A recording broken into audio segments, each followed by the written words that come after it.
to use Discord clipping feature. But to use the Discord clipping feature, you want to open up user settings. So click on your profile here down towards the bottom left, not on the profile, but instead on the settings on the profile there. Once you head into user settings, what you want to do is you want to go to clips feature.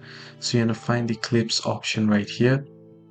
Sorry, head over to user settings and find the clips option. Once you head up to clips, you want to toggle on enable chips option. If you do not find it, you can use the search bar as well.